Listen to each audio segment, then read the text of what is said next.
Okay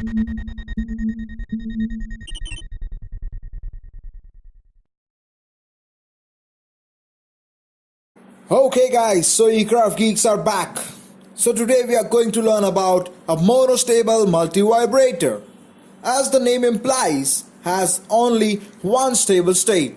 When the transistor conducts, the other remains in non-conducting state. A stable state is such a state where the transistor remains without being altered, unless disturbed by some external trigger pulse. As monostable works on the same principle, it has another name called as one-shot multivibrator. Now let's learn the construction of monostable multivibrator. Two transistors Q1 and Q2 are connected in feedback to one another. The collector of transistor Q1 is connected to the base of transistor Q2 through the capacitor C1. The base Q1 is connected to the collector of Q2 through the resistor R2 and the capacitor C. Another DC supply voltage minus VBB is given to the base of transistor Q1 through the resistor R3. The trigger pulse is given to the base of Q1 through the capacitor C2 to change its state. RL1 and RL2 are the load resistors of Q1 and Q2. One of the transistors, when gets into a stable state, an external trigger pulse is given to change its states.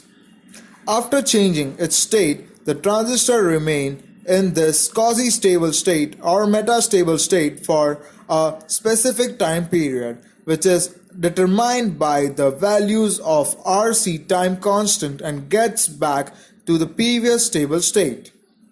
The figure shows the diagram of monostable multivibrator. Operation of monostable multivibrator.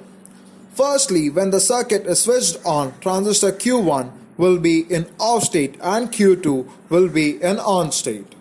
This is the stable state. As Q1 is off, the collector voltage will be VCC.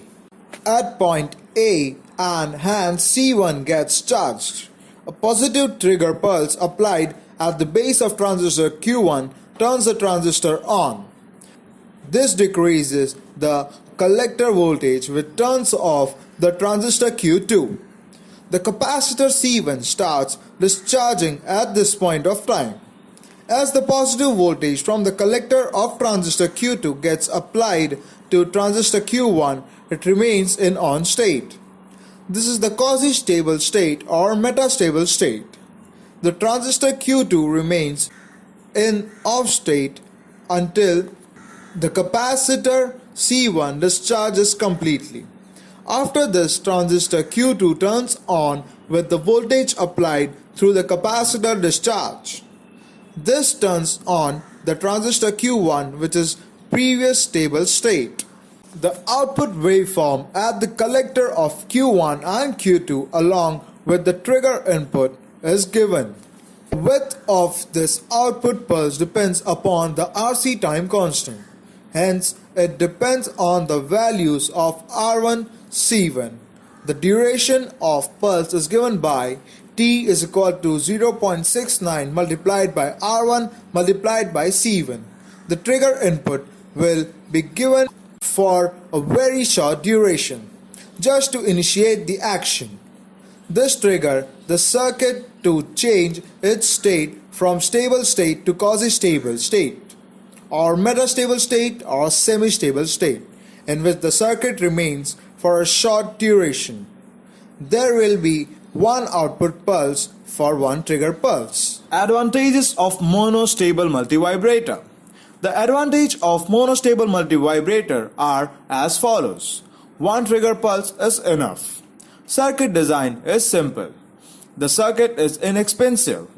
The disadvantages of monostable multivibrator. The major drawback of using a monostable multivibrator is that the time between the application of trigger pulse T has to be greater than the RC time constant of the circuit. Application.